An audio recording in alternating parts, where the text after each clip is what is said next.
I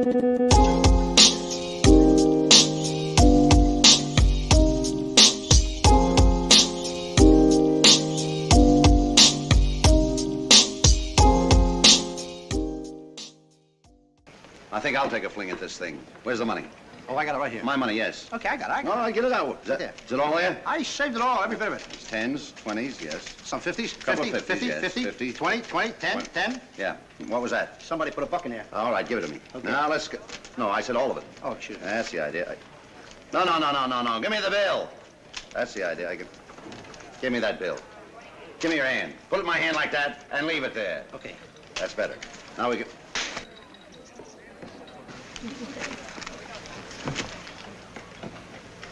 Stop.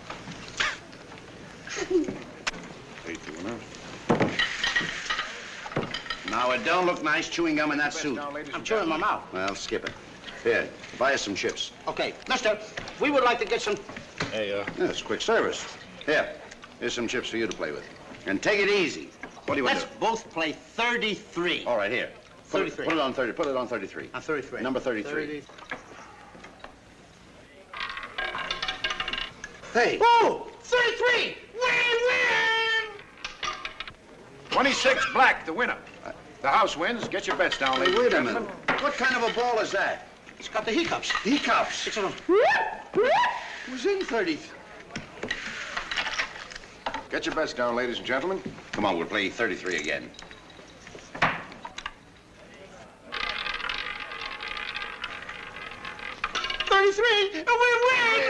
We win!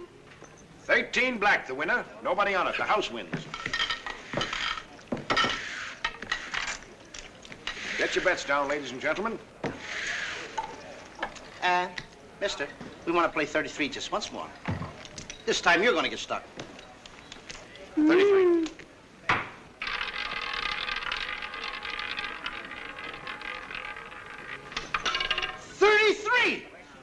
We win! We win! 33! Goodbye! Goodbye.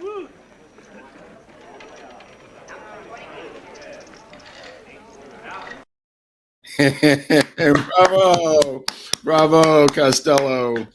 All right, classic, folks. If you're watching this later, we just watched an Abbott and Costello clip.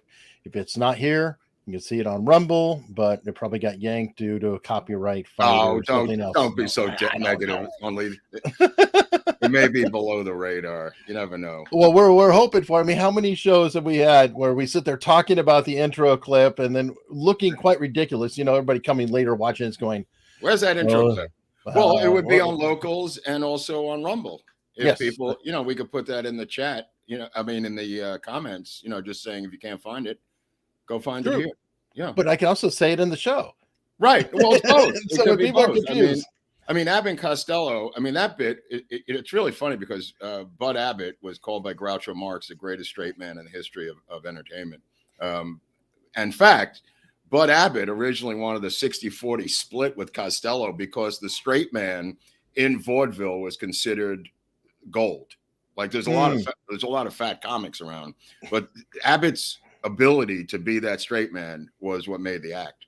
And he fought with Costello and, you know, blah, blah, blah. But the rest is history. I mean, that episode there, but in the mid 40s during the war was when they really shined. They were the highest paid entertainers, 1941, I think, 42 with Buck Sergeants, I think it was Buck Privates. I'm sorry, Buck Privates was a huge grossing film. And then they did a bunch of well, you had all the Abbott and Costello meets Frankenstein. Right, but that was later. That was later. That was when they wrote him. Abbott and Costello meet the Wolfman, Abbott and Costello meet Dracula, and they'd have Bela Lugosi in there and also Lon Chaney Jr. as the Wolfman.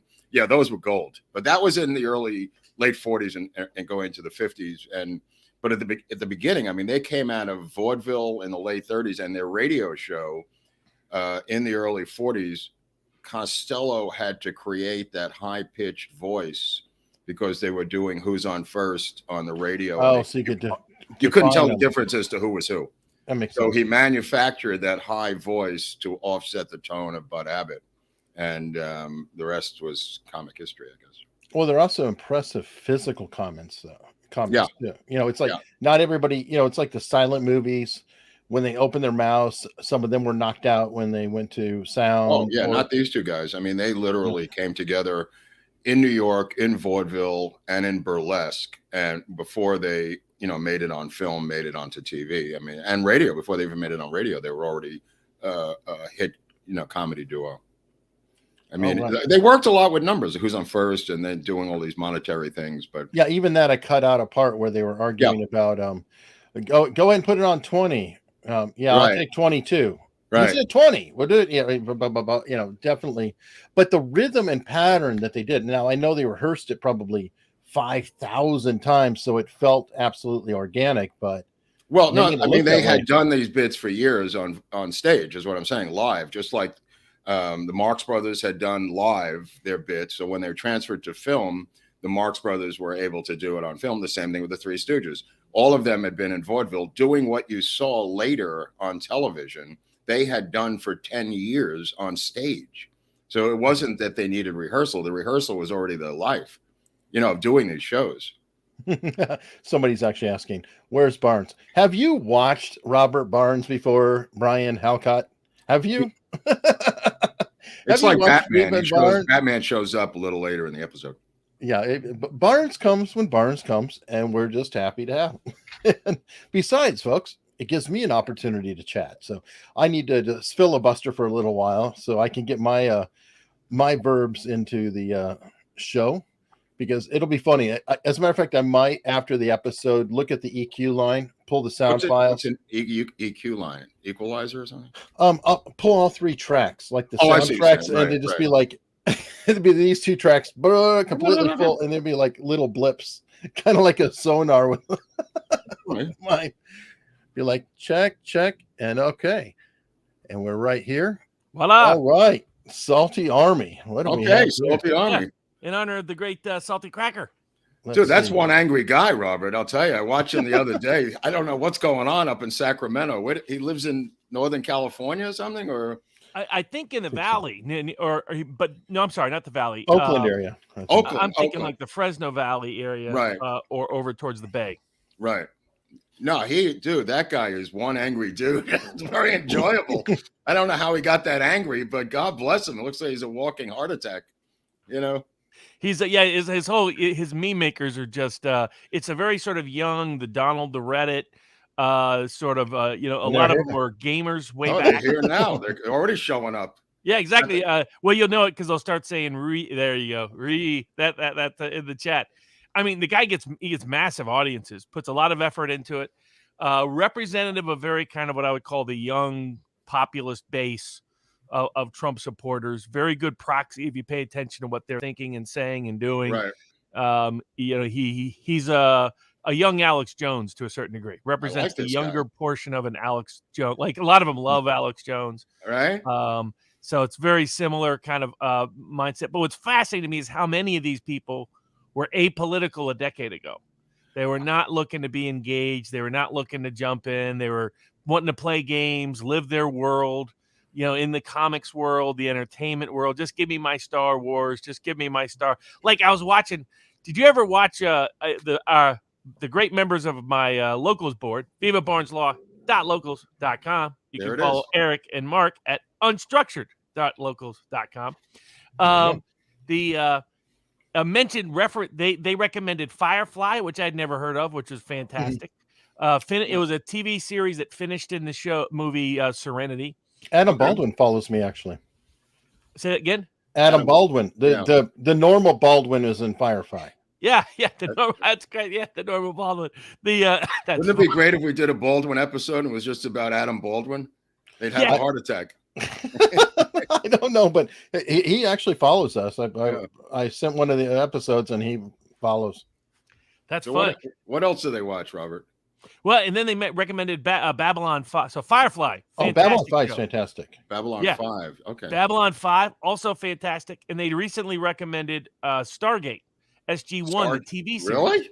Okay. And it's actually really good. You're reminded of what 90s television was. Right. It was like 50s wholesomeness with a Gen X perspective.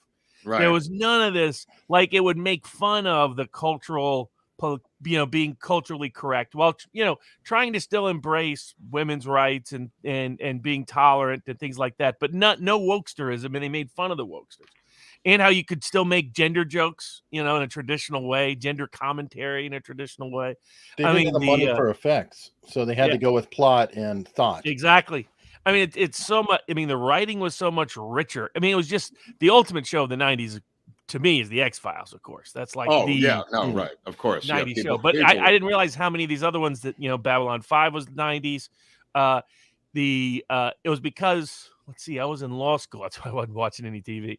I watched some of the X-Files early and then watched them much later, but missed, like, I saw almost no television from 1992 to 2000 because I was either at Yale, where we didn't have TV back then. Right. I'm sure now you got everything streaming in your fucking room, but your friggin' room,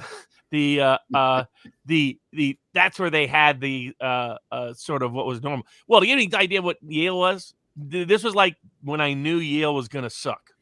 When?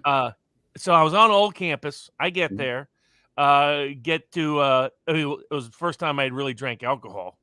And they had free alcohol everywhere. It was like, this is the greatest thing ever. Right. So I spent the whole first month basically just getting drunk and skipping school. So I was like, Yale is wonderful. Just introducing myself to random strangers, which was not. That's what I did. I did the same thing at Bard when I got to Bard. It was exactly the same. It was like it wasn't a poor man's version. It was the same price as Yale, but it was the same type of people and culture.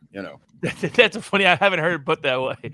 It was more expensive than Yale, so it couldn't be the poor kids. I was going to say it was a poor man, but it was really the problem children who had money but couldn't go to Yale because they were fuck-ups. I mean, screw-ups. Yeah. Well, look, it's Freeform Friday. We'll do our best, but I already gave up on him. By the way, going back to the Salty Army, and you were talking about that, Barnes.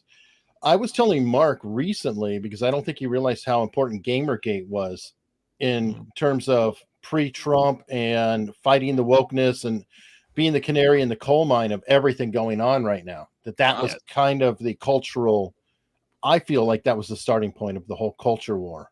Really? I stumbled onto this because I didn't know what Twitter was. I was like, what's this thing with a bird? I mean, it's like, well, why are people on this thing called with a bird symbol? I understood none of it. Had checked out of politics other than betting on elections until 2015, late 2015. And I was like, I think there's some real money to be made on Trump. And the betting markets were expanding. Predict was now online. Wait. How did you find out that there was betting on politics? Because I didn't know this either. How did you stumble onto that thing? Well, I was betting on it since I was a kid. So, I bet on Poppy Bush in 1988 as a 14-year-old. That's weird. Okay. Yeah. Well, I was betting on it was my pizza money. It was the only way I was going to eat. I mean, otherwise I was on the, the food stamps diet, basically. Right. I went to a Christian school and they made a big deal of, I tell you, God bless Christian charities, but I'm still bitter. We had more tomato soup than anybody in the whole world. Wait. Where was this in Chattanooga or where was the school? Chattanooga. So first it was Tennessee Temple and then it was Grace Baptist Academy. Right. My father started hitting unemployment. He was over and underqualified for every job on the planet. Because he was an accountant, a public accountant, worked for big corporations or medium, decent-sized industries, but he could never keep his mouth shut, is the way my mom would put it. What do you think? Is it genetic, Robert, or what? Yeah, exactly. It goes all the way back. It goes back to the Barnes family all the way back to the very beginning. All of us voted against the original Constitution. If you go back and look at the little Rhode Island town, we're like, no Bill of Rights, no Constitution. Screw you. Out. And we're still going to keep our own army. We're still going to print our own currency. And then they sent in the big army. And we were like, never mind. What was that, like the Whiskey Rebellion or something? We withdraw those objections. We didn't mean it in that way. We'll go back home. Right. Sorry, we apologize profusely. Like the John Cleese in Fish Called Wanda. That is still the best apology on film of all time. It's a good one. Yeah. But I mean it's so funny because realize right away he's hanging out of the window. I keep thinking about the Black Knight that gets his arms cut off in Monty Python, and it's getting, he's all wounded and he's bleeding. I keep thinking of Ukraine. Like it is Ukraine. It's the same. Both arms are gone. Both lost. He goes, come on. It's just a bloody nick. Yeah, exactly. That is just the all-time classic. I mean, who's in that armor? Zelensky? I mean, what's going on in there? He's too busy. He's too busy like Amber Heard. Did you see the Amber Heard thing? Yeah, I did. have not Okay, seen- is that sniffing or not? It looks like it. Everybody that's a coke, put it this way, I did not recognize it right away. What is she But doing? everybody that I has missed this. extensive Or experience She has tissue, Kleenex cocaine coming to her was mouth and like- going like that. Boy, the that's way pretty she brazen. did it, they were like, "That's a coke hit." Like I didn't realize. But where is she taking the hit? Is it on her nail or something, or a handkerchief, white handkerchief, like a Kleenex? So she It's takes like the a white Kleenex. handkerchief up to the nose and oh, then that's does that. And that's I just took interesting. it as some sort of nose thing. She has a cold or whatever. But it was a lot of people are watching, but that didn't stop Hollywood Henderson, the linebacker for the Dallas Cowboys, who had cocaine inside of the green oxygen tank on the 50-yard line with a mask and a mist, and was taking hits with 2 billion people watching him during the Super Bowl. So I think Amber Heard may be able to pull this off if Hollywood Henderson was able to do the same. I mean, it'd be guts if it was actually coke. I mean, it's. But you never know. Testimony. I mean, how. Right in the middle of it. Wait, I didn't follow the trial completely, but he was searching her, looking for his coke in a cavity. Is that okay? what Yeah, her cavity search claims are mind-boggling. She takes encounters. Exaggerating. She didn't know. My God! She It's should have beyond hired it. a professional makeup artist. She lives there in Hollywood. Right. Create fake photos. Create a fake setting, fake scene at an apartment. Whatever. Number one. Number two. Maybe create some fake video. Right. Some you got video surveillance. Fake that. Do some high end stuff. And then third, fake script. Better screenwriters. A good screenwriter could have told. I could have helped her, Robert. I swear to God, I was available. The woman Hill, who was in the Trevor Bauer case, brought in a makeup artist and did exactly what you said in the Trevor Bauer case. Phony bruising, video, the whole thing. I don't know why Amber Heard didn't hire her person, because that was visually effective anyway. Now, have you ever dated or known anyone that's like Amber Heard? Yes. Of course he has. Of course. You can ask Dr. Drew. He's got the file on me. Dr. Drew has every girlfriend I've ever had in his files. So he's not that he's going to divulge it. He even wrote a book in 2009 about Mark's girlfriends. The situation. That's the fishing pool here. That's all that's in the pool, Robert. That's true. I'd have to go to a normal place to find normal people, but that's what's in the well here, unfortunately for me. But I've become very good at it. I've minimized the damage to myself by putting up more boundaries. But well, you start to spot it sooner. I'm good at it. I'm good at it now. Exactly. She is like. Have you ever done any studies of like empath personalities? Have you heard of empath?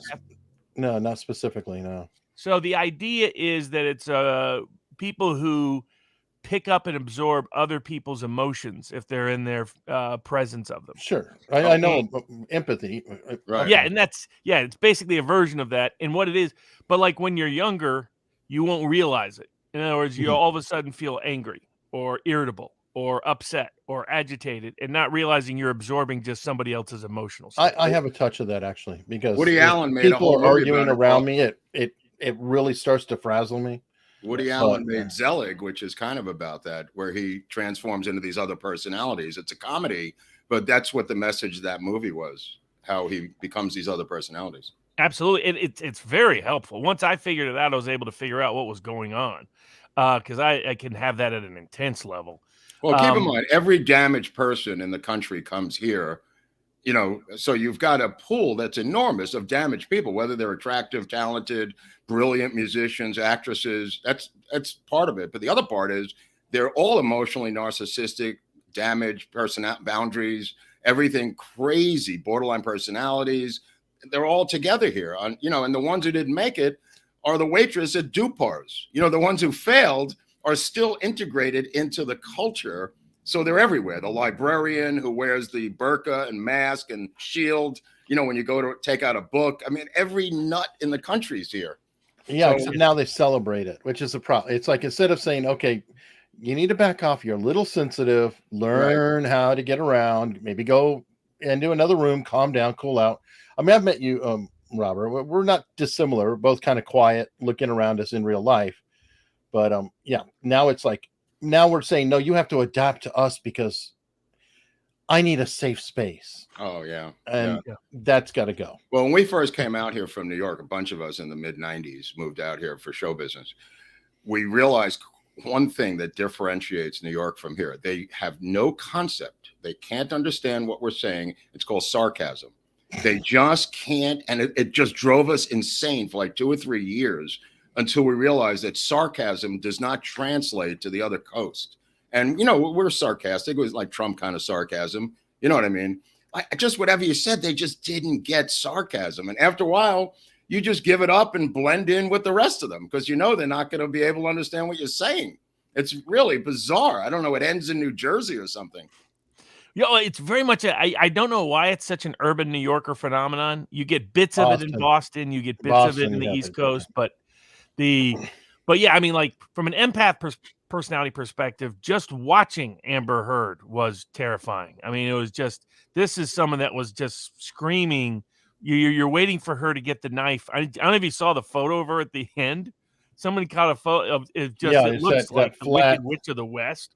It kind of half. Yeah, it was there was some that part interesting. was disturbing. But you're right. In L.A., I used to say like one part of L.A., if I was going to be a shrink, I was just going to open up a shrink's office, and all I was going to do is have a recorded conversation, a recorded tape, because it would apply to about 90% of potential applicants, which is just, you're a narcissist. Here's why you're a narcissist. Here's how you're a narcissist. Come on, the therapists are failed actors and actresses and narcissists themselves.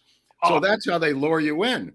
I went into this shrink with my ex-fiance, and he clearly liked her right away. He was they also don't have basic ethical boundaries. No. I mean, right away he was like, and everything he was starting to be like hypercritical, even though I was only there to help her out because of other issues that had nothing to do with me. This was not like marital counseling or whatever. Right. But he was right away trying to isolate me from her and say, do you think you might have done this wrong? Or I was like, dude, I know what the score is. I'll just get out of here. You do your thing, whatever. Look, they do not want to be doing the job they're doing. I went to see this dentist, an Indian guy in Beverly Hills. I said, how much for a root canal? He says, $5,000. I said, $5,000? I said, just give me a lot of Novocaine. I got to get out of here.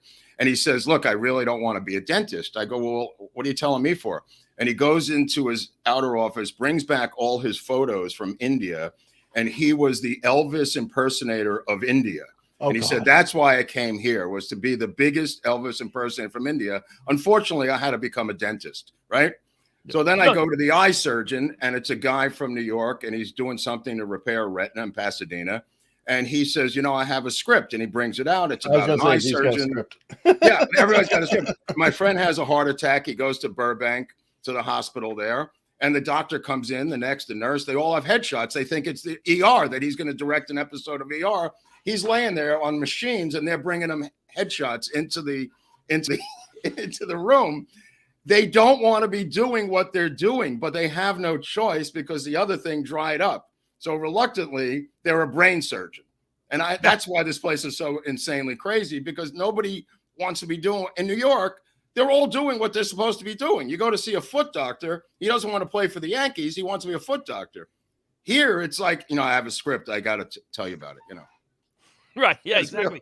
Woody Harrelson, who's got that little place in Santa Monica, runs into that trouble all the time. People, that's why Snipes hates to interact with everybody. Tries to stay hidden, tries to stay underground. Hates it when people want something from him. Well, what could be a problem here? I mean, you go on stage at the Hollywood Bowl. Your name's David Chappelle, and you talk about your increased security, and all of a sudden, a guy with a gun knife attacks you on the stage. I mean, and then the DA dismisses all charges right away. Well, I mean, of course, the DA, he had to dismiss the charges. You know why, Robert? He said there wasn't enough evidence. You had 17 film cameras, Netflix filming it, 5,000 cell phones. But Gaston said, you know what? There's not enough evidence for a felony. It was 4 misdemeanors, Robert. One of them was interfering with a performer while on a stage. I guess a crime that goes all the way back to the Greeks. Somebody would interfere with Greek theater or something. I didn't know that was a misdemeanor in LA. It should be a felony, And then Gaston said he didn't have the weapon out. You know what I mean? He hadn't drawn the weapon, Robert. That's because the training community has a lot of weight in LA. Yeah. Because the whole thing is that one of the ways that a key part of the training community makes their money and has political leverage, actual political leverage over LA law enforcement and political officers, was one of the primary blackmail artists. So that they photograph, video, other things, prominent people. It's now, well, hold on, maybe it's not public. Well, let's just say some prominent people have been ensnared in it because there's, it's LA, a bunch of pervs. They all love the trannies. Well, this guy, it's really interesting about this guy because 2 years ago he made a rap album. This might have been a clue. And in the rap album, he has a song called David Chappelle. And the Dave Chappelle song talks about attacking him at the Hollywood Bowl. Unfortunately, because of COVID, the show was canceled. But this guy never gave up his dream. So 2 years later, he shows up at the Hollywood Bowl to fulfill the rap of his album called Dave Chappelle, the song itself. So not only does he get into the Hollywood Bowl with a gun that turns into a switchblade, I guess you could bring anything into the Hollywood Bowl. You just start bringing in I'm surprised he didn't bring in a freaking bazooka. Did he take it across state lines? I like that one. Right. Did he take it across state lines? Well, he did. He brought it up from Redondo Beach. I know it's a written house. Redondo Beach from Orange County. So he did cross state lines. He crossed county lines. But the amazing thing is that Chappelle was talking about the increased security, and all of a sudden this guy bolts onto the stage, and tackles him. But then he got his ass kicked backstage. Chappelle was about to kick his ass. That was everybody. funny. Everybody was turning. He's like, "Wait a minute!" And then the security just really sort of they pummeled the hell out of this guy. Didn't Chappelle make a joke? Man, I was worried that was Will Smith. No, that was Chris Rock, and that was beautiful. Chris Rock came up there on stage and he goes, "Was that Will Smith?" Okay. That was classic. There's another plot twist to this thing. One of the other songs on his album is "MAGA is my N-word." And he's a big Trump supporter. The attacker is a big MAGA guy, even though he's a rap guy and lives in Redondo Beach or whatever and has the gun knife. And he's after Chappelle from some old beef that Chappelle must have said about Trump in 2020. Trump said all kinds of stuff Chappelle said all kinds of crap. That's what this guy's beef was from 2020. And I guess he couldn't let it go. He lives in Redondo Beach, but he's from a place called Brooklyn, New York. And of course, that makes sense. He just wouldn't let it go. But I mean, the $30,000 bail, he's just got to put up $3,000, right, Robert, to walk? That's the norm, yeah. Yeah. So this guy's gonna. I doubt that he's gonna come back. I mean, once he gets freed, if he's not freed already. Well, then those bondsmen are good at collecting. He's got to have capital that those bondsmen feel good collecting the. Yeah, he doesn't have the capital. I don't know. The cover of his album is him standing on top of an LAPD police car. So I don't know what kind of capital is that. But that's like a black rapper who hates Chappelle who loves Trump. That's yes. I guess basically that's a unicorn, dude. You discovered a unicorn. A slightly crazier version of Kanye. Yes, he's a poor man's Kanye, but he does have like 60,000. He's not that poor. I mean, he's poor economically, but I'm saying he's got about 60,000 followers on Instagram. This is not a minor guy. This is something. Right, so it's not a true wacko nobody. Right. No, I mean, the fact that he was able to get in with that weapon to the Hollywood Bowl and to do what he did with all those cameras is just, Adam Carolla said that he's feeling it on stage. A lot of comics are feeling this pressure on stage, Robert. And apparently if they can't silence you online, they're going to physically silence you in public, which is where I was going with this thing. Because, these are comics talking in the public square, right? Yeah. Oh, yeah. Yeah. Now, how many dentist offices? Like, I didn't realize until I had certain clients that going to the dentist office often had nothing to do with the dentist. Like, that was your middleman for hookups. Your like people would meet their mistresses and girlfriends at the the actual dentist office. The dentist office was the place for them to sometimes actually transact, sometimes meet up and hide out. It was the way they could get away from their wives. They tell, I got to go to the dentist, honey. I'll be there for 3 hours. The dentist is a good cover story in general. I don't know if you physically have to go to the dentist office to complete the operation, but the dentist story has been a traditional cover story for many years. The therapist doesn't work. The therapist is 45 minutes. Hookups, all of it was, I'm going to the dentist's office. And I assumed that it was just a lingo or just an excuse. And then I had this client that the dentist office was their cover. They actually went to the dentist office to pick up the drugs. Let me hook tell up you with something. The girlfriend. biggest freaks in this town are dentists. Yeah. They have Yes. time, they have money, and they have what they feel is disrespect. And they do a lot of weird things. Let me just put it that way. Dentists. You notice they don't have like a TV show on TV on Discovery Channel for freaky dentists. They have like a liposuction doctor. They've got therapists, but they don't have dentists, do they, Robert? Well, have you ever looked? Do you want to look at mouth work? I think that's probably a great place to meet up because nobody wants to know and nobody wants to be there if they're normal. So it's a perfect cover. I mean, and what? Well, you're going to go there. Oh, sorry about that. And a lot of them are like drug addicts, alcohol, drug addicts, gambling addicts. Like, I mean, one of them was, because I had winning bets, he was always calling me up. He knew my client and he was helping facilitate various activities with my client, none of which I had anything to do with. But my client told him, hey, Barnes is good at picking games. And this guy was clearly a gambling addict. So he needed the picks at a concert. He's like, all right, give me the next pick. Well, what's the next pick for next week, next game? And I was like, man, nice enough guy. But I was just like, man, I just wouldn't. My head was, I think dentist, and I think staid, clerical, bureaucratic, dad jokes, Mr. Ratchet. And it turns out, no, they're party mongers. They're pimps. Crazy drug I'll users. tell you the best pimp story of all time. They're Berry, what's her name? The actress, Halle Berry, right? You'll like this. Beautiful. She had a dentist, right? So the dentist in Chicago set her up as her pimp. Gets her a penthouse in Chicago, gets her the wardrobe, lays out like $100,000, right?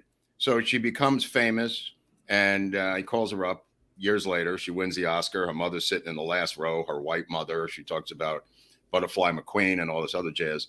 And her mother, who raised her, is this white woman sitting up in the audience there. Anyway, so the dentist, calls her up 10 years later. She wins the Oscar, and he says, you're doing well. I laid out all that stuff when you were a high-class escort, and I pimped for you. I'd like to get my money back. And she tells him to go F himself, so he takes her to court, and he wins the case. And she had to pay him back the money he laid out for her as an escort. I didn't know that he won. I knew about the lawsuit. I didn't know he won. He won, and he was her dentist. In Chicago. That's why I'm telling you. That's probably what helped him get the cover. No, that's right. That's where it started. No judge wants to screw around with a dentist. Who knows what they know? Right. A jury. Oh, that's a respectable dentist. He can't be the master pimp daddy. There's a suicide rate with dentists. Yeah, they can't take it anymore.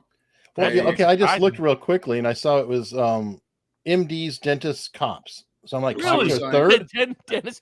That's what I'm saying. There's like a whole underworld of dentists. Right. It's like whatever you think about dentists, it turns out they're secretly drug dealers. Well, I had a dentist who his name was, I think it was Greenberg, and he's telling me the story. I knew this guy for years, and he said that his parents snuck out of, I think it was like Poland or something, and his mother lied about her religion to get out, and then when his mother died, she couldn't be buried in a Jewish cemetery. So she broke down at the funeral saying, I've lied my entire life to my entire family. I am not a Jew. And the whole family's like, holy cow, what the hell is this?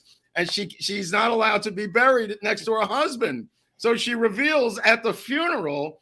So the guy's telling me this, and I'm under the mask with the gas. And I'm saying, so let me see if I got this straight. You're not a Jewish dentist. He says, no, I'm not. And I said, let me out of here. So I get the mask off, and I'm going like, what am I knocking myself out for? And I go in the other room, and there was signs of this early on, Robert, because he would continue a story that he would tell the other patients, and he'd have like 3 or 4 patients in a row, and he was scamming everyone. You know what I mean? He was working on 4 people simultaneously, and he'd start a story and then come back to you and complete the story that he told the other patients. And I just said, this guy doesn't seem right. And his name was Greenberg. So I thought for sure. But after he told me the story, I realized I had to get out of there. I never came back because he was making believe he was a Jewish dentist, With Jewish doctors, I always think about the story of the next What Are the Odds is the first Monday of June.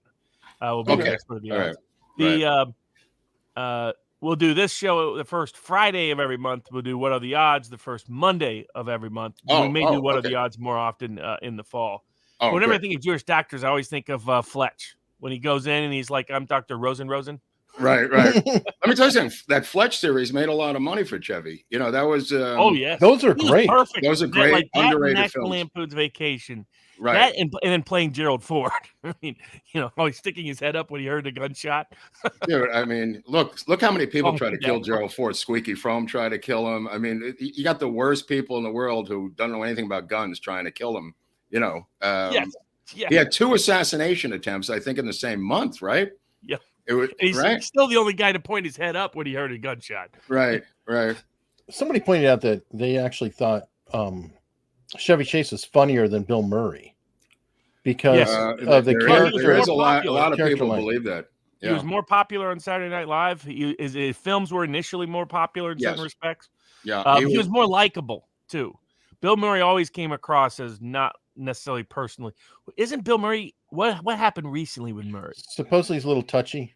a little touchy with Little the Me Too. talent. I mean, Yeah. Well, he's from Chicago, right? yeah. Yes. There's a lot of Murray brothers. The Murray brothers, yeah. I Right. partied I always with forget about various that's Murray his brothers brother. myself.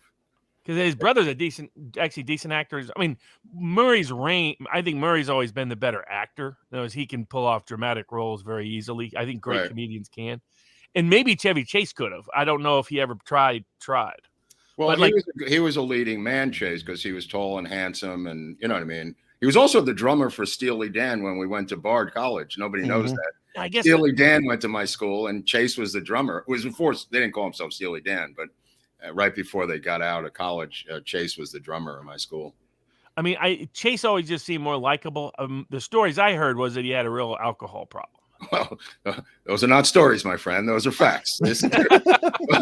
Those are real facts, you know.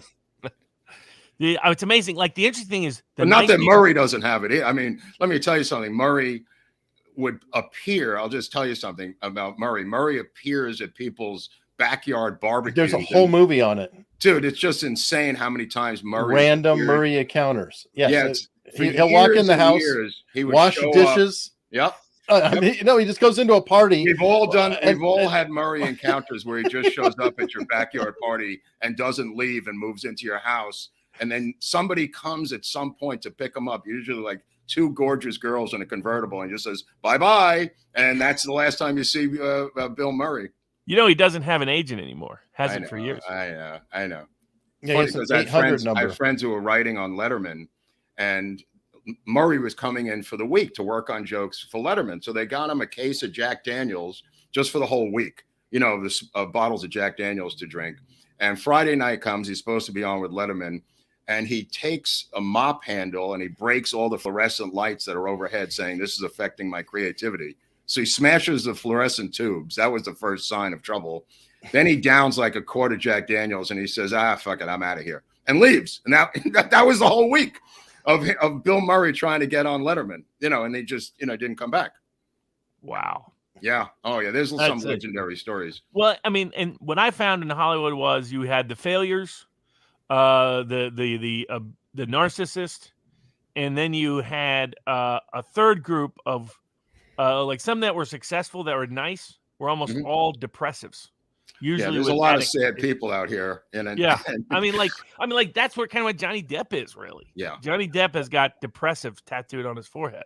Yeah. You know what I mean? Well, I mean, I'll tell you from my personal meetings with Depp, he also has a hygiene problem. Which that's what I mean. He's neglect. You can see it around him. He came up in a neglectful household. Yeah. And there's Was he from Kentucky or something, Robert? Yeah, he's from Kentucky. Yes. Yeah. His mother was very abusive. His father was more just trying to stay out of everything. And the dynamic I get from him, and I'd heard these stories before the Amber Heard stuff, is just he's not, you know, it's a sign of certain maternal neglect, is that you don't care about things like cleanliness for yourself or others. Oh, that's interesting. And Depp had that reputation all the way across the board. Barnes, have you noticed over the trial, though? I mean, if somebody's more strictly controlling him. Yeah, I was going to say, he seems like he's getting actually more and more alert and more, dare I say, clean. So somebody has him on only good drugs, not bad drugs. Well, it's probably somebody's controlling him. I'm sure somebody's making sure he's showered, clean, dressed. They have the hair pulled back, so because he looks good. You know, like no Jack Sparrow, no look like a hippie. Right. I mean, when I used to think of Depp, I used to think of that Onion article that was the ferret who hates his hippie owner. Oh yeah, that's right. Yeah. This long litany was great stuff. But Well, he's Keith Richards, and he's. I mean, those are his idols. I mean, the people that he Richards looks like. is very similar. Yeah, I mean, he kind of looks like him. He dresses like him, and No, you know who's similar? Somebody put this on our locals, and they nailed it. If you want to know his weird speech pattern, there's an interview with Hunter S. Thompson in 1975, and you're like, there it is. Yeah, that's his pattern. But really quickly, I wanted to read this and tell everybody, Tony, we're not really going over the political stuff a lot right now. It's sort of just this pop is just culture, we're random conspiracy, more fun because Barnes is going to do that on Sidebar, on Viva and Barnes, and everywhere else. So actually, it's I have a hush out on who may have leaked it. Oh, very good. So if you want to see who my theories of alternatives are, you can find it at vivabarneslaw.locals.com. Go through the hush hush playlist. Now, if we're writing the script, if let's say we're doing a script version of a leak, and maybe it had more consequence than Roe v. Wade, maybe it meant something else. Of course, the greatest Supreme Court leaker of all time was late 19-teens, early 1920s. He was conspired. It was a law clerk. Back then, you could be law clerk for longer than 2 years, 4 years. He was a law clerk for over a decade. He aligned himself with short sellers and Wall Street brokers. And on big Supreme Court cases that would have impact, he would find out the decision in advance. And Genius. And they were making the equivalent of millions and millions of dollars. But there was when they finally caught him, there was no law that clearly prohibited what he was doing. That was with a lot of what he was doing. Problem one, what they could get him on, conspiracy of fraud, that kind of claim. The problem was the informants went missing, or they suddenly had memory losses. So somebody helped educate those informants before they hit the stand. Wow. Well, are all the Supreme Court justices hiding out in a bar? Are they members of a bar? Are they running from the bar? I mean, where do they nice go? Pun, by the way, nice puns all the way across there. Thank you. I mean, the bar really is, of course. The bar is the British Accreditation Registry. We're all secretly loyal to the Queen. We signed up a secret oath to the Queen. Right. Oh, and God. We're all secret. I've heard that lately. Have you heard this? Have you ever heard that? Isn't that your friend Nick, who you debated with one time on? Oh yeah, he kind of believes some of that stuff. I mean, he believes a lot of wacky stuff. Though I mean, he's busy chasing around boys that look like cats. So that's. Well, I found out recently Nick Fuentes would fit in very well in Hollywood, given his. Taste. Yeah. I mean, if you can get past the woke guards, I mean, you're allowed to bring... they always have a utility for a guy like him, right? As a party person, if nothing else, given his particular habits. Right. Well, I'm saying it's really weird here because, like I was saying to Eric the other day, the Alamo of this area has become the public library where you have to wear a mask. It's the last place, and they have a guard, and you got to wear the mask because it's in the books or something. There's no explanation. It's just the city council, to protect themselves at the end at the Alamo, made all the buildings of the city government have to wear a mask forever. So the library is under that umbrella. And you go over there and you go to the post office, no mask. Go to the bank, no mask. Every other building, no mask. Library, got to wear a mask. Everybody. Come on, you're killing my wife's profession here. You're killing my wife's profession. Oh, she's a librarian? She's a librarian, yeah. Yeah. But is she a external librarian, or because like a lot of librarians never interact with the public? They're like back organized. Well, actually, most librarians never interact with the public. Reference librarians do. Yeah. And if you're talking about somebody in the front, they're definitely going to be a staff member. Catalogers are in the back. They're the really, really weird ones. So yeah, you're absolutely right. There's some freaky people working there. I'll tell you right now. A lot of them are, they put up bulletproof shields from day one all around inside the library, plexiglass everywhere. And I'm going like, what? Who do you think is coming in here to this library? It's creepy. My sister, who had a law degree, finished number one in her law school class, didn't like the practice of law, so she looked at two alternatives. One was medicine, but then medicine was such a long educational experiment. It's like 8 years effectively before you can actually practice.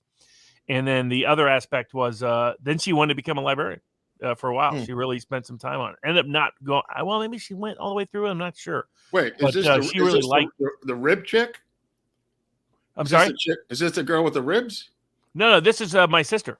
Oh, who had the rib joint? And I'm sorry. I got 4 sisters. Oh, So okay. That's what I'm saying. Was this the Nolan. rip chick? Yeah. You know, So this Here is my sister. She's my older. This is my older sister. My little sister had the rib joint. right. My Okay. second right. oldest sister was the one that was big. All I remember from them, my two oldest sisters, when I was growing up, was when I was like 3 years old. I accidentally ran into their bedroom, and they screamed at me, and that's all I Whoa. remembered. I remembered that for like 20. I remember that to this Whoa. day. It How was many like a siblings traumatic do you have? experience. Huh? How many siblings do you have? 5. One Okay. brother, 4 sisters. Okay, so you bonded with your brother and hid. No. Yeah, it's kind of age. Well, the age gap is big. Like between All the right. oldest sister and me is 14 years gap. Mm. So my 3 oldest sisters were born close together. So Mhm. they're all like 12, 13, or 14 years older than me. My brother was born just 4 years before me. And then my little sister was born almost 6 years after me. Oh wow, so she's really the baby of the family. Yeah, she was I was supposed to be the baby. But my mom had other plans, and my dad was not a participant in those plans until after the fact. You ever go Ouch. to that? Okay. Did you ever go to Engel Stadium in Chattanooga? I love Engel Stadium. Love Engel Stadium. I thought so. It had to be. Yeah, it had to be. But that Engel guy was a nut. He was a nut.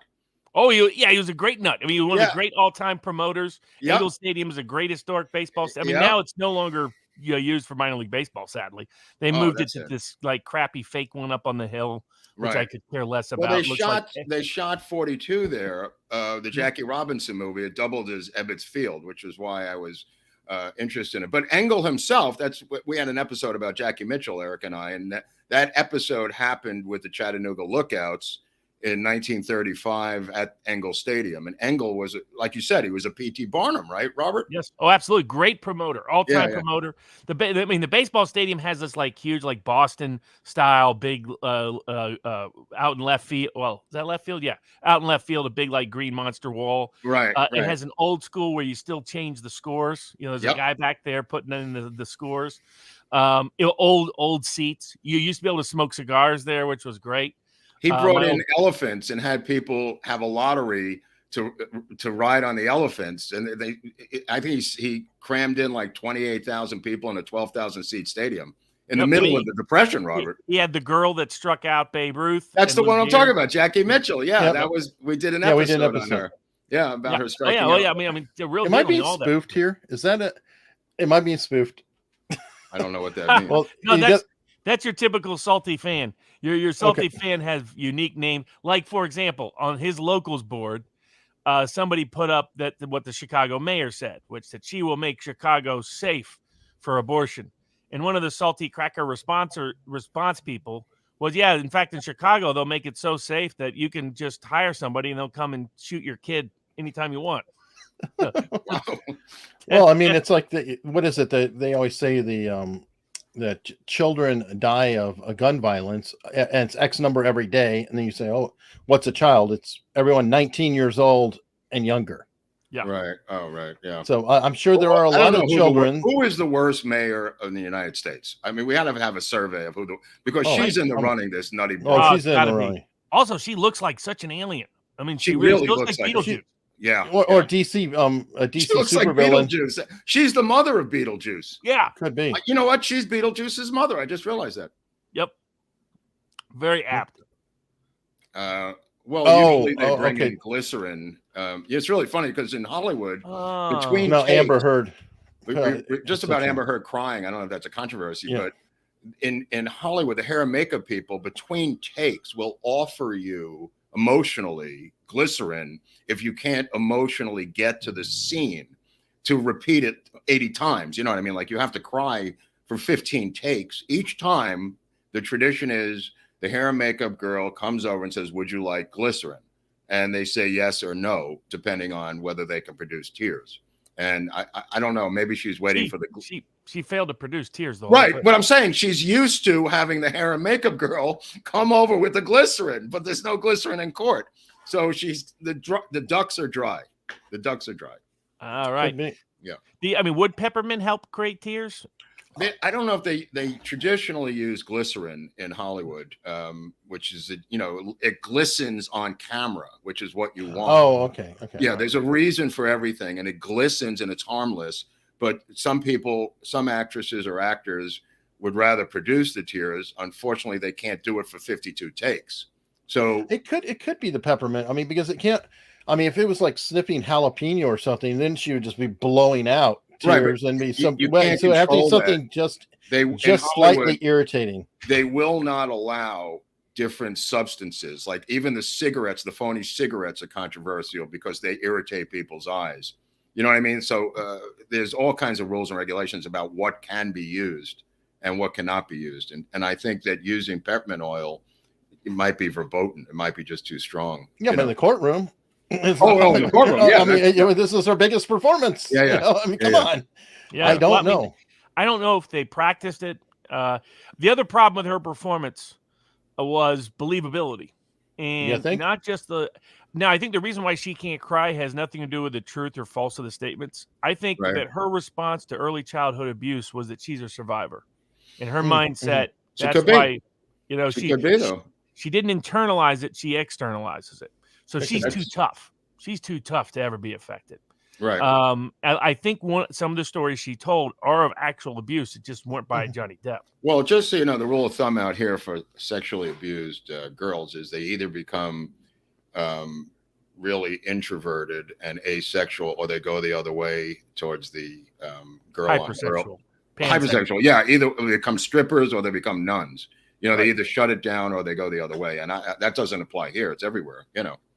Right. I mean, she would fit the hypersexual response. And I think she's one of those people that it's just the way she interacted with Johnny was this way. She was like, you know, be strong. She respected him less because he didn't fight back. Well, look who bit the bullet is Elon Musk. Yeah.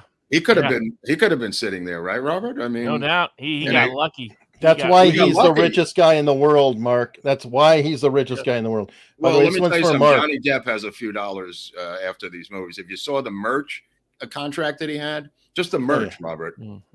That's the money. $10 million for the merch on Caribbean 3 or 4. Just the merch. Yeah, this one's for you, Mark. Dr. Mary Sherman, Richard Nagel, are they considered valid JFK links or disinfo? Richard Nagel's on the cusp. He's a weird guy.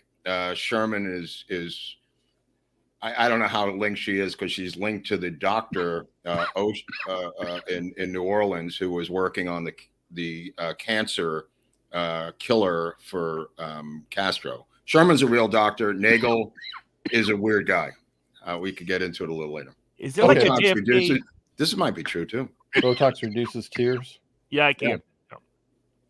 I mean, she didn't look like she'd had much plastic surgery at all. Though some people said she had. I was like, well, then she's got one of the best because how old is she? I didn't follow this. Mid-late 36. Oh, okay. Well, yeah, she's not that old. I mean, yeah, but I mean, for Hollywood old. She doesn't look much different than she did when she was 24. Right. Well, you know what? In 2016, she was deemed scientifically the most beautiful face in the world. Is that true? Yeah. Yes. Because, they did a golden ratio thing on her that she has the most symmetry. Number 2, though, is a mind blower, Kim Kardashian. Who's her girlfriend? Who is she with now? Is it a celebrity or is she guy? Like not someone like big, but someone known. Right, because I learned last night that the new press secretary is Malveaux from CNN. Did you know this? That they're married? Suzanne Malveaux. I know that as Cartman put it, she eats carpet. I don't know if you ever saw that South Park episode. Is that wait? Is that why she's so fascinated with the floor in her testimony? You're talking about Amber Heard. Amber Heard. Yeah, that I don't know. I mean that's an actual South Park reference for those that may be wondering. You could learn everything about life if you watch every episode of South Park. Yes, you could stay like I didn't know woke politics was happening until South Park. I was like, well, what's this like woke principle? What the heck is this? Right. I mean, South Park was ahead of the curve on it, and that going back to our earlier thing about Gamergate. So I'm starting to try to figure out, the Trump phenomenon for betting purposes. I'd been betting on sports when I was a kid. Made my pizza money betting on other people. I just bet against Bobby Knight and John Thompson in the tournament because they were overrated by the late 80s, early 90s. Oh, that's interesting. Stuff like that. So I was just making pizza money. throughout March Madness, and then bet on elections because I like to be ahead of the curve, and I bet on pretty much every election in some way, shape, or form. Even local elections, Robert? Or? No, not local elections, just presidential elections. I Either see. the Right, primaries or general elections. So bet a lot on Bill Clinton, made a lot of money. So are there betting lines on governor's races and senatorial races? These days, yes. Now I think that's where the world's going. So right now in the United States, you can only do it at a place called Predict It. So it limits how much you can bet. It limits what markets you can bet in, so on and so forth. It's a little bit pricey in terms of how the structure works. But what's the line on J.D. Vance winning over this Democrat? He's a strong favorite, but the margin's still too small. So the bets I gave out on J.D. Vance was J.D. Vance to win, J.D. Vance to win by 6 or more points. Both of those came in and cashed. And he was an underdog on that. It was the reason why I still made money on 2020 despite all the craziness was I couldn't get over because of the pandemic. They wouldn't let me travel to Europe to place bets in the sports books there. So I was stuck with Predict It. But the advantage of Predict It was I had to diversify my bets across all the markets. So the margin of victory. You physically have to go there to place the bets, or what? Yes, what's the deal? Yes. Oh, that's weird. For a while you didn't. For a while there's a place called InTrade in Ireland where you could bet, but that they would not continue to operate unless the Justice Department gave them clearance that what they were doing was like a futures market, was not like a betting market. Justice Department wouldn't give them clearance. So after 2012, they stepped down. Wow. So in 2016, I was going to go over to the British bookies and bet and place my bets in cash there. Right. But in the build-up to it, wanted to study everything about the election. That led me to just kind of discover Twitter and the social media universe. And then that led me to Gamergate. Right. And because I was like, where did all these young, at the time it was the Donald Reddit, later became the Donald Win, later became the Patriots Win, this message boards of memers. And then I was like, this is a totally different kind of politically active person. And don't forget sad puppies and dead puppies. Yeah, what's that? Came out at that time. That was the it's either the Hugo, I think it's the Hugo Award, not the Nebula Award, but the sci-fi awards. The most popular authors were getting shoved aside because they were going for the oppression Olympics. All the woke writers suddenly, who had poor sales, were getting all these awards. And Larry Correia started out, and he's a very conservative guy. A whole thing about sad puppies, and then you had I forgot the other guy's name, but he's very hard-edged. And they kind of screwed the whole award thing up. They shut it down and did some sort of a blockade vote, and they shut the whole awards down. And now the romantic award is gone in the book world because of the same basic thing. It was like the woke going against the normal. Well, you know how the actually didn't Adam Baldwin come up with the title Gamergate? Is that true? Yes. As a matter of fact, I think it was Adam Baldwin. Yes. I mean, what happened was there was a whole effort in the gaming community. It was the woke left in a sort of totalitarian communist. That's an oxymoron. Yeah, exactly. The in their like 1920s style complete social cultural control mindset. We're going after everything. So they're going after everything in Hollywood. They're going after everything at human resource boards and employment policies, marketing, organized sports, marketing and advertising, public relations, political class consulting, you name it. And obviously the news and the academy. Right. But they decided that they had to go after games. That games were this last vestigial institution of populist resistance to the cultural wokester mandators. And so they decided to start portraying it as a misogynistic industry. That's and that was half of the equation. And so all of a sudden, if you're a gamer, you kept getting bogus reviews. Good games got bad reviews. Bad games got good reviews. Interesting. It got compromised with a Hollywood-style compromise. One of the gamers that was making bad games was a woman. She was kept sleeping with various gamer journalists. Anita Sarkeesian. Who started promoting the various aspects of the gamers' bad games. So but all of this came together in a head, and the gamers were like, okay, because they don't understand what's going on. They're not part of this political world. And they're like, what in the world? Oh, I see. It's corruption. It's corruption in the gaming industry for political reasons and personal And it was the relationship press. reasons. It was the press that was doing it. The gaming Yes. press and the Sarkeesian. And so and that's where her- Adam Baldwin came up with the phrase, and it was a Twitter hashtag. Oh, this is Gamergate. Oh, interesting. The media didn't want to get exposed, Right. so they portrayed it as I don't have a pick on the Kentucky Derby, but we can talk about that in a second. Hunter Thompson, all that. But so just to wrap up the Gamergate part, the media, in order to cover this up, portrays this as a bunch of young misogynists attacking women journalists. It was an online harassment campaign by a bunch of incels who lived in their basement and peed into Mountain Dew bottles. Hey, that sounds like the Bernie Bros, Robert. Yeah, that's exactly what I want. My chicken nuggets, Ma. The Bernie Bros were so vicious that the Hillary Clinton women couldn't survive online. They were so brutal. Yes, it was a continuation of that. But it was actually the beginning of the signs of a populist resistance. And it was these kids who start the meme wars. Right. You know, This is where Salty Cracker comes from? This is where 4chan comes from. Oh, 4chan too. What about 4chan? Oh, no, it all comes out of 4chan. The message boards, Reddit politically explodes out of this. And Salty Cracker is kind of a reflection of it. He himself is going through an earlier Bannon-like populist personal revolution because he sees what happens in 2008 and he's like, something's wrong here. Yeah. And then by 2012 is like, something's really wrong here.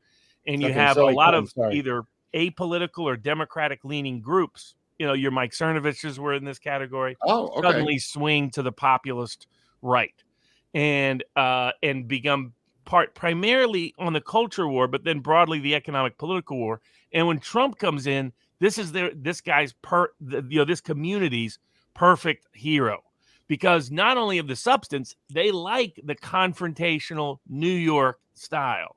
They like, he's not going to take any crap. He's not going to bow down to these people. You never forgive. You never forget. You hold the line. That's the mindset. These are the people that become the holders or hodlers, as they call it after Game of Thrones, in the stock market with creating meme stocks. Or like they say, I just like my stock. All of that stuff, that whole cultural, it starts to gain political power, starts to gain cultural currency, starts to gain even economic influence on the markets. And that's how that Gamergate plays into all of the part of the origin story of Sargon of Akkad, the Salty Army, Salty Cracker, and this whole community. I think one of the blunders, I don't know if it's a blunder by the woke, is that they fucked with their movies and hero movie, right? I mean, just stayed away. You listen to Nerd. What's the guy's name? Nerdrotic. That guy. Yeah, Nerdrotic is huge. Critical Drinker. Right. I mean, they're all ordering. Geeks and Gamers, Jeremy, they Ryan. screwed with their Even movies. before that was Sargon of Akkad. In their sports. If they wouldn't have fucked with games, wouldn't have screwed with games, wouldn't have screwed with movies, wouldn't have screwed with sports, they wouldn't have unleashed the best mimetic political army that they could have ever unleashed against them. Right. Well, Biden says it's the most dangerous group in the history of the world. And he gives them a name that they love because it's classic Biden. It's like, you're not MAGA, you're Ultra MAGA. Ultra MAGA. I like that. That's awesome. We're Ultra MAGA. This is great. Dude, and all of a sudden, that's another level now. Ultra MAGA. I always like the fact that there's just so you know, within the boroughs of New York, sarcasm in Queens is the driest of the 5 boroughs. So when Trump came on the scene, we were already used to him because of Stern and everything else for years. So it didn't really faze us. But the media took his dry sarcasm as factual statements. Everything that he was saying. Now they're doing, I was talking to Eric, they're doing the reverse for Biden. They're cleaning up his blunders for the White House record that goes into the National Archives. The press statements that he makes, they're cleaning it up. Well, yesterday he thought the president of Mexico was the woman who was the wife of the president of Mexico. Wow. So he's like, hey, we thank you. Well, they were talking about Roe v. Wade, and he says this is far too important to be left to the whims of the people. I just thought that's like Marie Antoinette level, That's 4chan did exist all the way back to Anonymous, 0405, pre-Gamergate, but it took on a whole new life after Gamergate. Well, I just got called out with the actually though. That's that's great. Yeah. See, that's one of their favorite memes. Yeah, actually, I know. Actually, you got to have the guy that looks like a nerd and the kind with a distorted face. They're but great. You did $20, so thank you much. Thank you. And yes, I got the names wrong. I forgot, but keep them coming. Okay, I'll try to make some more errors. Yeah, good guess. Well, that's what I'm saying. These people know this stuff. Yeah, I was fascinated by this world. I stumbled I'm getting into schooled here. I don't know this shit. I never heard about any of it until the betting on, and that's when I realized part of why I believed knew Trump was going to win was I was like, okay, this is a whole new. This is like a movement that we haven't seen before. Yeah, Pepe became Pepe the Frog. They adapted him. Oh, that the Pepe the Frog guy got so pissed he sued a bunch of them because he wanted to be a lefty and he wanted to cash in on the NFT stuff, which I still have doubts about, which is to try to. Well, I think he lost his copyright because it got away from him. It was out there. Well, he shouldn't have had a copyright. But, I mean, I got a good settlement for Alex Jones in that case. But he sued Alex Jones, was suing everybody because he had big corporate firms willing to work for him for free as long as he would go after right-wingers to reclaim the cultural image of Pepe from the evil right-wingers who had usurped and stolen Pepe the Frog. This is off the wall. What about Calvin and Hobbes?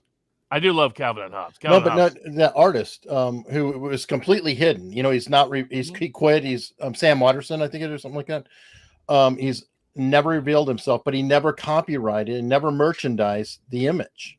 I didn't know. And every Calvin pissing on a truck or whatever is not licensed art. Well, you know that's why Che Guevara's image is so popular. The Cuban photographer never copyrighted it. Brilliant. So everybody could put it on every T-shirt, every mug, every. Well, we're going to do an episode on Jonas Salk next week, and Jonas Salk, after he came up with the cure for polio, he went on with Edward R. Murrow on CBS News, and Murrow said, "You're going to be a wealthy man," and he said, "How do you figure?" He says, "Well, you're going to have a patent on the cure for polio," and he said, "I'm not going to take a patent on the cure for polio. Can you patent the sun?" Was the famous quote by Jonas Salk, and he did not take a patent on the polio vaccine, similar to this Che Guevara thing. Guys, give me money though. While you're correct with cash. Yeah, you got to pay to play. You got to pay to play. Now, how's Alex Jones doing right now? Is there any updates on his situation or? No, I mean it's basically same. I mean it shows you the corruption of the Biden administration. They have brought pressure on the trustee to not allow Jones to have the same bankruptcy legal rights that everyone else has. You know, everybody keeps saying Biden, but all of this stuff reeks of Chicago politics. Well, it's I call it the junior varsity wing of the Obama machine. Right. That's who's there. I mean, because the other ones, they all cashed in. That's why Barack will make the occasional visit, but look at the checks he's getting. I mean, his Spotify deal was just a big check. He didn't provide any quality podcast at all. Netflix also. Netflix, just a huge check. Never provided any quality content at all. Right. All Barack wants to do is, aside from going out and having people cheer him as a god, then go back and smoke pot and play video games. Right. That's and it's his wife's very political. A lot of the people around him, who are, by the way, almost overwhelmingly women, are all very political. But he himself doesn't like having it. They both love cashing in too. That's why people keep. Well, he's always said that he didn't like the political game. He said that anybody who says that she's going to run still doesn't understand who she is. Right. She's not giving up those houses and the cash and the rest. And to be in the limelight every day and deal with the Ubermensch, with the peasants. It's too dirty. It's I mean. Well, they could go to Oprah. I mean, they got to come up with something, Robert, because what people underestimate is in the black. If you're not from the religious culture, the black upper middle class political culture are some of the biggest snobs in the world. Right. Okay. Particularly towards other black people. Mm-hmm. So, like, I mean, I won't say who, but I was at a dinner party with a prominent black political figure. Right. My favorite quote: "If your only tool is a hammer, everything looks like." So these guys are brilliant too. I mean, they were comedic, cultural, kind of the. I'm not watching the Derby, big fan of Secretariat, but they made a joke. I was going, okay, all right, corrections, $20. Okay, thank you. Now you can play. Now you're in the game. All right. Now you got the Nick. Like, there's a little bit of overlap between the Salty Army and Nick Rekieta's group. Want to see Sandy Bear watch Star Trek? God, that's the biggest pile of garbage ever. Now it's gay. Is that true? Oh, Star Trek. Oh God, Star Trek Discovery has. Picard is, yes. Oh my God, I didn't know that. Oh no, Discovery was the worst because it's got a Mary Sue as the lead character. It's the most obnoxious Mary Sue character you've ever seen. I was explaining to Eric about somebody about Shatner murdering his wife and getting caught. speaking of Star Trek, the second or third time she got out of rehab, she came home and she was an Olympic swimmer and drowned in the pool. So, it happens. Yes, it happens. So he had a press conference on his front steps like 11 o'clock at night. He's crying these phony tears. And I remember seeing it go, he's not that good of an actor. And he's weeping. And I thought something nefarious is up. A week later, he's in New York and he's in an elevator, tongue kissing a blonde in the elevator. And he didn't know that Stuttering John from the Stern Show was in the same elevator with him, and that the Stern Show was on the next floor. And Stuttering John went in and said that he just saw William Shatner kissing his future wife, who he did marry very shortly thereafter. And unlike Robert Blake, he did not have to go to trial to pull this off. But I believe in California the divorce law has led to the murder of more women than serial killers and the Zodiac killer combined. Goodbye, Natalie Wood. There's tons of them, because the guy does not want to give up half of his residuals, Robert, who's an older retired actor like Blake and Shatner. When you're taking in, let's say, roughly $400,000 a year in residuals, and you go to Italy every year, you go to France, you have a regular system. Comfortable. You're comfortable, but you do the same things every year. They do the same things. All of a sudden, your 400 is going to be 200. That's a little rough to take. So you're going to have to shop around. I mean, Blake was asking everybody to murder his wife, if you recall. He was asking strangers in the street, will you murder my wife? I love his alibi, though. I couldn't have killed her. I was off going to get my gun. Right. He couldn't have killed her, right? And they find duct tape and they find ropes in his car, letters, I'm going to kill you. She's mailing out naked photos of herself for $5 a pop to the Midwest. And he just says, I got to get rid of her. This is insane. She wants half my money. And Shatner was kind of the same thing. So I don't know what Star Trek is into now, but well, what about De Niro? What's he supposed to do? Well, they haven't highlighted it, but but it's really the Amber Heard backstory, Johnny Depp backstory, that they did not have a prenup. Right. And when he started asking for a postnup is when she started going nuts. Yes. Would love an episode on Cameo. Yeah, I know. I'm thinking about it because there's quite a few of them about these. I think that law has led to the death of many women who would be alive today, who could have lawyered up and gotten a settlement or whatever. But when you're talking about half the wealth of one of these retired actors, they're going to start looking at other ways to get out of that. And murder is one of the options. Amber Heard is either going to be a murder suspect or a victim in some future case, because the way she escalates, the way she goes there, the way her violence. There's a lot of people other than Johnny Depp that would have responded differently to the. I have a friend who's a famous director, a writer-director, and he had one of these borderline personality girlfriends, and she called the police. She flipped out, and as the police are en route to his house, she takes a razor blade and starts cutting her arms repeatedly to bleed. And the cops come in and they just see this bleeding girl, and she's going, he did this to me. And he was rational enough to say to the cops, she just did that to herself 5 minutes ago. And the cops saw this and were sharp enough of LAPD to realize what had happened.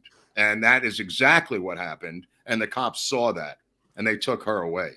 And she came back later in episode 2, but that's another story. I did like the post-nup is just asking for it. Right. Yeah. I mean, it's the nature of it, but and then Hollywood's just its own animal. You add it's its own rules. It's got its own rules. It doesn't apply anywhere. I mean, it's not even statewide because San Francisco is its own planet. They've just got vending machines now with syringes in them, and in San Francisco with Vicodin in vending machines. That's a whole different world up there. That's just makes us look normal down here. I mean, this is just, no doubt about it. What happened? It just got silent. What? I got confused. No, we were waiting for you. I looked at. No, I was just looking at Rumble because I'm like, okay, you're ripping. Okay, pay attention. Robert De Niro, dude. You got sidetracked. So there you go. I gave you one. He likes the Amazonians. The tall, dark, and like to beat him. Well, there's another guy like that, and that's Bill Maher. Now, Bill Maher, in case everybody doesn't know, has a leather-bound set in his office of Playboy. Leather-bound set, and he's got a towel wrangler, a kid who's an intern who's a towel wrangler. And you say, Robert, Why does he need a towel wrangler, Mark? Well, apparently he insists on masturbating before every episode, and the towel wrangler has to come in and take the towel away and send it to the cleaners. Sorry. Oh. It Hey, was it's not as bad as being Val Kilmer's piss boy. No, but I mean, these are things that everyone in Hollywood knows. Like, you know, he came into the writer's room one time, and one of the writers told him a joke they were working on. He didn't like it. He was eating Kentucky Fried Chicken out of a bucket, and he took a piece of chicken and flung it across the room and hit it in the guy's face. Right? This is a weird guy. I was up for a writing job, and I had to go on the show, and I was told that I had to play the role of Ariana Huffington for this audition, and it was a rehearsal on a Friday night, and Ariana Huffington was going to be the guest the next night. This is a Thursday night. There's a rehearsal with a live audience and cameras on Thursday night for his show on HBO. So I went in and I said, what do you mean I'm Ariana Huffington? As an impersonator, politically, or voice, or what's the deal? So I don't know. They don't say anything. So Bill Maher starts talking about hydrogen fuel. And apparently that was an issue. This was about 10 years ago, about hydrogen being an alternative fuel. I don't know if you remember this. For cars, it was a big deal. There was going to be hydrogen pumps everywhere. There's going to be hydrogen instead of gas. They were going to get rid of... Except for a little problem, if they get in a collision, they go... Poof. Yeah, well, that was one of the issues, right? So anyway, so I'm watching the show, and I'm sitting there. I'm going, Bill Maher looks like he's completely hungover. And I just said, this is really surreal. And all of a sudden, he turns to me, and he says, Ariana, what's your plan for hydrogen? And it's a live audience. So I said, well, obviously, we have to invade a country with a lot of hydrogen. And the whole audience cracks up laughing and kind of catches me off guard. And he's just glaring at me, Robert, like this guy hates my living guts. So he asked me another question about hydrogen. I peeled off some other line. And again, the audience goes berserk. And there was just, light jokes. And he's just looking at me like, how the F did you get in here? So I go, they give me a basket of fruit and a bottle of wine, and they just go, good luck. I'm like persona non grata after the show. Nobody will talk to me. And I go to the freight elevator to leave. Freight elevator opens up. Who's there? Bill Maher. So I get in the freight elevator, and he says, how did you get here? And I said, I think we have a mutual friend. And he goes, who? And I said, Richard Lewis. And he goes, a lot of good that did you. And he leaves the elevator, and that was the last time I saw him. Let me just say I didn't get the job, just so you know. But that was trying to work with Bill Maher. Well, I think the hint is don't make people laugh at your jokes louder than his. I did not intend. It was not intentional. I could tell you right now, I was not intentionally doing that. Yeah, I mean, that guy's the biggest, well, he's also the biggest misogynist on the planet. He's managed to dodge some Me Too problems of his own making. He liked to go around telling everybody that he's ugly but well-equipped. I mean, he would tell random women this on set, other locations. But he's managed to maintain enough of that. And he went, full TDS during the Trump era to keep everybody at HBO happy. Then jumped on more of the Joe Rogan train after the Trump era so that he could maintain his iconic independence and utility. Did you see Chomsky the other day going full endorsing Trump? That was crazy. Dude, this is the craziest thing I've ever seen. You're seeing it throughout the anti-war left. A lot of the anti-war left that was caught up in Trump derangement syndrome themselves.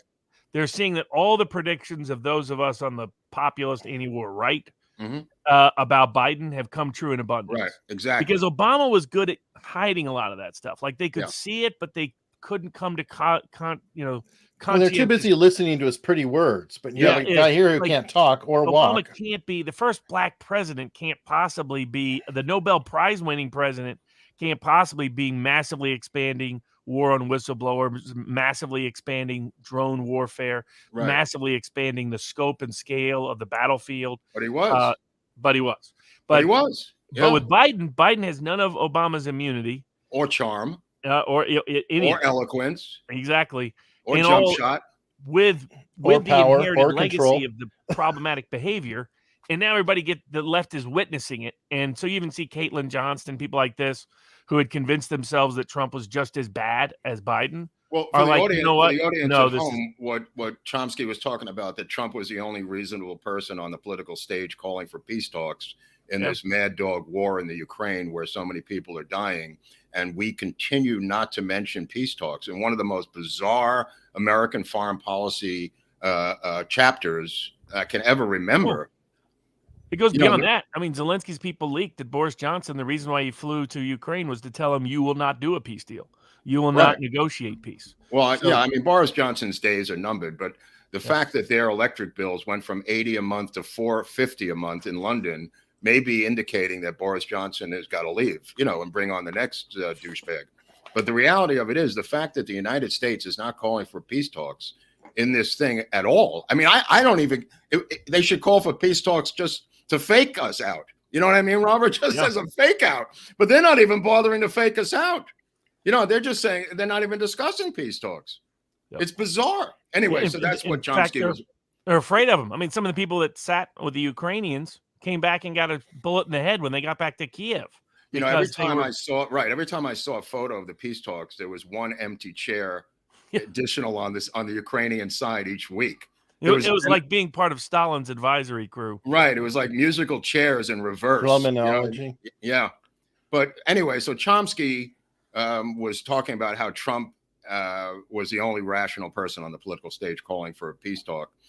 But when you see the original Chomsky of his Trump derangement syndrome, that's amazing. That's an amazing denunciation of Trump as the most dangerous man on the face of the earth. How do you go from that to that? Which is my next question. Are we going to find out in 20 years that there was an MK Ultra program that created Trump derangement syndrome, Robert? And we're going to go a little tinfoil. We'll find out there's a government algorithm behind QAnon. That QAnon was a digital creation. Right. Oh, I think it existed and they hijacked it personally. Yes. Right. I think it was an experiment that just went wild. Right. Is there a program causing Trump derangement syndrome? Because these people, there are normal people who are still Democrats who don't have it. There's people on the populist side who don't have it, obviously. What is it about this mad dog hatred of a guy who never took us to war, who tried to pull troops out, had a booming economy, may or may not have had a silver spoon in his mouth, but we've had presidents like that before. What is it? It doesn't make any rational sense, Robert. We have two parallel sort of precedents for it, which would be the reaction to successful populists in the United States in the past. Okay. You have aspects of it towards William Jennings Bryan. You had a lot of insane hatred of Bryan. Yeah, insane hatred of Andrew Jackson. Do you know about Tom Watson down in Georgia, I presume? No, Tom Watson himself went nuts, but he went. That's what I was going to mention. To being a hardcore racist. Guy. But that was because populists had a lot of different people jump on in the 1890s that weren't at core populist. But he did invent RFD. Tom Watson, rural free delivery. So yes. And there were aspects of populism that were always present in his career. Yeah. It just got repressed for crazy racial politics. Mm-hmm. Also, that was because a lot of the populists were led to believe that black voting rights and fraud within that community is what derailed populism. And there were attributes of truth, but mostly not true. It was just an excuse to get people to sign off to ultimately disqualifying themselves from voters, because most poor white communities. Well, he ran as the VP candidate to William Jennings Bryan. That's why I mentioned. Yeah. I mean, he started out as a firebrand populist, and then became an establishment Democratic politician with occasional sporadic populist streaks. I describe him as like Lyndon Johnson. Yeah, that's why I got into him. Yeah, I thought Lyndon Johnson had this like residual populist streak from East Texas. Yeah, like you can see there's an old Huey Long speech. Yeah, it's a speech where he talks about the Lord invited everybody to a barbecue, and he goes, but 10% of the folks came in and took 90% of the vittles off the table. And all we're saying to those 10% is once you have all the clothes you can wear, all the houses you can live in, all the food you can eat, bring back a little bit of those vittles for the rest of the people. Yeah, Huey Long is similar to LBJ in that regard, right? Well, yeah. Clapping for him as a young intern is a young Lyndon Baines Johnson. Oh, so I didn't know that. Okay. Yeah, all right. So it goes all the way back to that. There was that little bit of and by the way, LBJ judges are this way. They're mostly power freaks, Right. but they're buried deep is this little conscientious streak. Oh, They're weird. like the Nazi security guy in Casablanca. I would argue that Johnson managed to wash that streak out of his system. No, I he know, I never think- really did. He always had a little bit. He did. Always, I mean, yeah. you see it with his interaction with George Wallace. Yep. Where Wallace said, if I Yep. was stayed in there for 10 more minutes, I would have been coming out for the Civil Rights Act. Yep. Like, there was a part of Johnson that still, like Medicare and Medicaid, was rooted in an idea of we're going to give health care to old folks. Yep. Yeah, there was a little bit. It was a bureaucratic takeover, a bunch of other things, but there was a little streak of him. You had, I mean, it was beneath this ruthless vish. He's like think of a gangster who's got a little bit of a soft spot. Right. Very deep. But on a day-to-day basis, a gangster will whack anybody, kill anything that moves. He would have whacked anybody and did whack anybody. Yes, yes. He brought electricity to East Texas, and he would go to their homes, turn on the lights, and go, "I did that," And they, and he did though, Robert. He did. I mean, there was a part of him that did have that little bit of conscientious. Well, his boys were Brown and Root, who later became Halliburton. Those were his benefactors. So yes, he had to balance it out between his benefactors and of course. And he was 99% ruthless. But by the way, whatever it is, there's this weird tendency of federal judges reflecting the political personality and psychology of their presidential appointee. What about the Jimmy Carter judges? Do they have a little bit of conscientious streak? I mean, they're more idealistic and will be iconoclastic. In other words, that they will do their own thing. Wow. In fact, some of your Carter judges are the rare judge. The judge handling the Covington kids cases is a Carter appointee. That's what I was going to ask you. That's what I heard. Yeah. So, and what is he'll rule.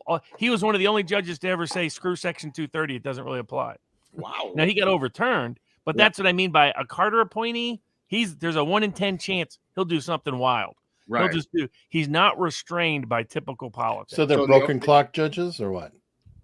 So not broken clock judges, more like you can roll the dice. If you've got a case that no one else would listen to, but you have an intellectual theory that's legit, you couldn't get better than a Carter appointee. Now, what about the Obama judges? What's the rule of thumb there? Just anything goes? Bad. Yeah. I mean, ruthless. Yeah. A lot of them are smart. Hill country. What did I say? East smart. Texas or what?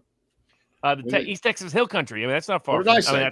I said East Texas. I didn't say that. Oh, absolutely. I mean, the Hill Country. They may have been going along with it. I don't know, but it's cash. Thank you. Hill Country is the center of populism in East Texas. Oh no, when you drive to that LBJ Ranch, it takes you days to get across there. I mean, at the very end, just so you know, which we will get to eventually, but not in this episode. But no, because this one's coming to a close soon. Wait, Hunley, don't take this shovel out. Oh, don't even start on this. Hunley, we're trying to have a conversation here. When it's so funny at the end, LBJ's on the ranch and he's lost his mind and he's taking the Mexican ranch hands and he thinks they're his presidential cabinet, Robert.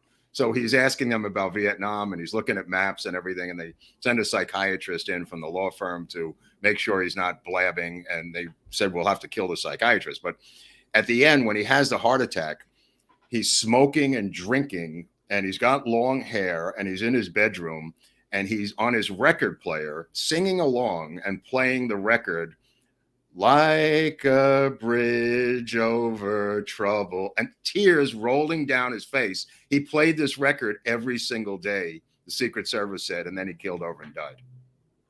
Now, I've heard rumors he got whacked. No, he had a heart attack. He was taking nitroglycerin for about 1.5 years. He almost died like 5 times from that. They had the bad ticker. That was part of why he had to get rid of JFK, was because he felt like his father, he would prematurely die from a heart attack. How's Cheney keep going? Dude, I don't even know. I mean, Cheney Darth Vader. He's Darth Vader, bro. He must be on life support, and he's just. Hey, thank you, Georgina. Special call out. Georgina is one of our just greatest supporters out there, and thank you so much, Georgina. Thank you. I think he's communicating with blinking of the eyes at this point, Dick Cheney, and to his daughter, Liz reptile. Liz Cheney. Maybe he's part of the secret AI project. I do wonder whether Elon Musk. I'm going to do another hush hush. I was going to ask you about this today, about Neuralink. It's funny you should mention that. What do you hear about Neuralink versus a Synchron? They're apparently. My theory is loosely for the Elon Musk, who is Elon Musk, part 3 of a hush hush. Okay. Is I think there's a backstory where deep state actors came to Musk and wanted something. He gets a lot of government support, subsidies, and et cetera. Right. Wanted to leverage that. He said no. So I think there's been a behind-the-scenes legal warfare, politically motivated legal warfare against Musk, and his payback and counter is to buy Twitter. Right. That Oh, he's doing interesting. because you notice he went quickly from Twitter to talking about, I mean, indirectly George Soros Right. and Bill Gates. Right. He went And after now Big Pharma, Robert. and now now he's big going one. And after- so I think there's some behind the story. It's the iconoclastic billionaire can either be a Bond style villain Right. or can be a Trump style populist rebel. or Bruce and- Wayne in the Batcave.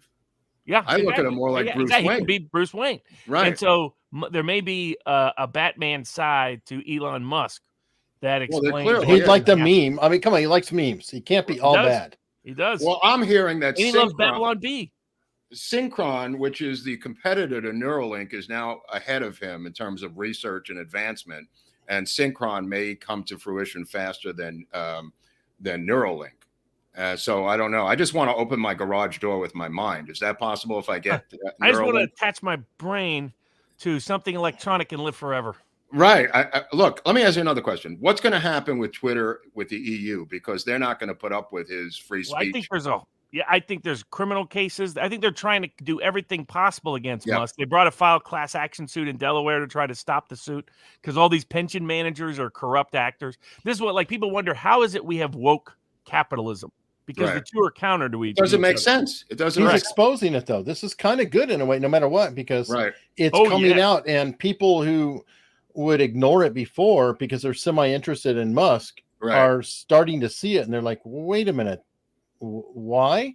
Well, why is that's that why- bad?" that's why I If Bill was Gates wondering- bought Twitter, no one, it would be done deal. It'd be like, "Hey, Right. Bill bought it, moving on." That's why his statements yesterday about Wellbutrin made such a ripple effect in the big pharma world, because he is now making statements about pharmaceuticals. Is why the Wellbutrin thing was very interesting, and that's sort of where he seems to be heading now in terms of going after big pharma. In other words, not Dave Chappelle's not the only one that needs to up his armed security. Yeah, I hope so. No, I think Musk is smart. He Yeah. sees Twitter as part of his security. Right. Yes. And Let he's me- like, let me I'm ask gonna you, own- How can this? Thanks, Elliot. How can this operate in the EU with their woke laws, Robert? Does he eliminate Europe as part of Twitter? I don't know how this works. The question is, how much political war is the EU? Because where the globalist political clique is at risk is they don't have popular support in a single country that they have political power in. Right. I mean, even absolutely true. Macron needs Le Pen to get nominated so that he, with a negative 30 approval rating, can Right. get reelected in a safe margin Right. because the populist left is still terrified of the populist right. Absolutely. And so Absolutely. that, but he has no sustainability as a president because nobody likes him. He's got Right. negative. Well, he's got 60% disapproval ratings, right? Exactly. So what happens with this?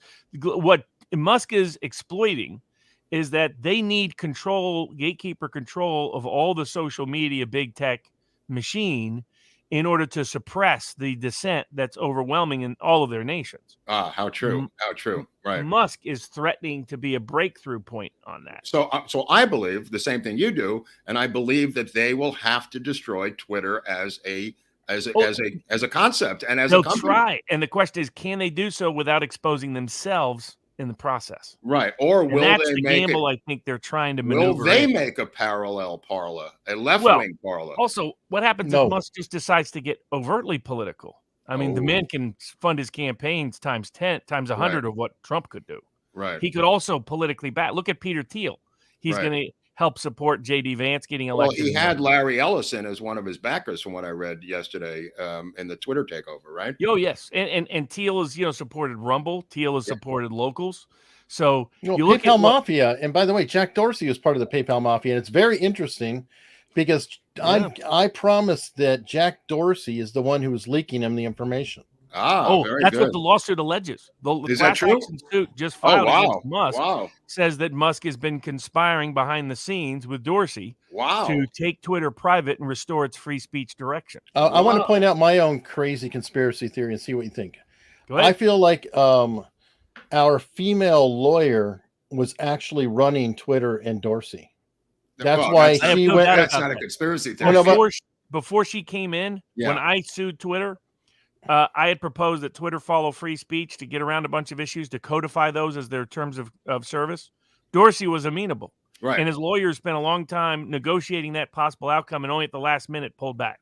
Right. What is that When she Indian came communist in, lawyer? everything What does got she reversed. have on Dorsey? Well, that's what I'm saying. There's something there. Well, he goes into a lot of exotic because his shares places, and I shrunk. wonder. That was his problem. His shares shrunk way low. Oh, yeah. And they leveraged their pension boards to get who they wanted on the board, and their bank holders, and the board took it in a political direction that was against their financial interests. Well, and then there was a war between him and Ev Williams. Yeah, that went because I mean, remember, Dorsey left because he was forced out, not because he wanted to. I wanted to ask you this. This is a different subject, but will we see a Cuban Missile Crisis come out of this situation that's happening right now? If something happened to Putin, then yes. Because Putin Khrushchev, is the restraint. Don't forget, Khrushchev created the Cuban Missile Crisis to get those missiles out of Turkey. Yeah. And I believe that Putin has to do something. And because he was still pissed about being insulted by the Kennedys in America. Well, I think, but there was more strategy, Robert, obviously. Oh, yeah, there was. But that was part of it. He was bitter. He's this blue-collar coal miner from Ukraine who expected to be treated with respect in the United States. Right. And he was initially, but then he considered the mere existence. What I'm saying is it possible that Putin can arrange a similar situation to get us off his back? I mean, at some point, he's got to do something, Robert. Well, there's definitely internal demand for it. I think close Putin observers believe that there's limits on his ability to bluff because none of them think he actually wants to wage nuclear war. Okay. But if Putin was not in a position of power or was perceived as such, that's not true with other Russians. That's why you had a Russian state TV station put up a whole thing about how they could take out Britain overnight. Right. They said we can either nuke them or we can just send one of our nuclear energized drone submarines that can create tsunamis. I mean, this is actual Russian weaponry. They can create and induce a tsunami anywhere in the world. They did a simulated graphics.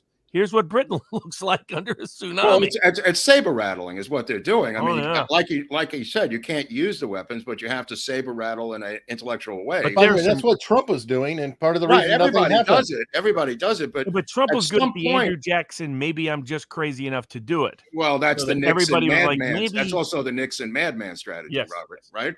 But if Putin was to send Russian subs from the Bering Strait down to the west coast of the United States to rattle some nuclear windows there in San Francisco and Seattle and Portland, wouldn't that be as effective as a Cuban Missile Crisis, having missiles on the island of Cuba? Yeah, the problem is you have Biden as the president instead of Kennedy. I know it's a problem, right? I understand. I agree with you. But how many options does he have other than to do some sort of nuclear saber rattling? Oh, I think Putin believes that as long as he doesn't take the bait at Western efforts to escalate, like bragging about us whacking generals, bragging about us taking out Russian ships. Oh, that's bragging. crazy. The efforts to go at Transnistria, efforts to do terrorism inside the borders of Russia. Right. All of that is intended by the West to get Putin to do something to NATO directly. Right. Because then they could get boots on the ground, whereas right now there's not anywhere near the amount of domestic. You're suggesting a couple weeks ago he's got nothing to lose because he's losing the election, and why not put boots on the ground was what I gathered you were saying. Yes, correct. And I think that is the mindset within the West. And Putin, I think, knows this. And he believes as long as I don't escalate, we're going to win this battle sooner or later in Ukraine. Right. Where we'll take everything we'll take everything we gave him in 1922. Right. That's what he said. I'll decommunize your borders for you. Right. Denazify now. Yeah, exactly. And denazify the population, the military, and decommunize their borders. Take back everything from Kharkiv all the way to Odessa. Does that include Odessa? You think it includes Odessa? Or? He's going to go after Odessa next. I agree. I completely agree. If Ukraine doesn't fold, he'll give him a chance to fold. Yeah. After they win in the East. Yeah. And because then what they would have is they would have all the land that borders Russia. Yeah. They would have all the land that borders the Sea of Azov. They would have all the land that borders the Black Sea. They would have all the border land, or much of the key land up to the Dnieper River.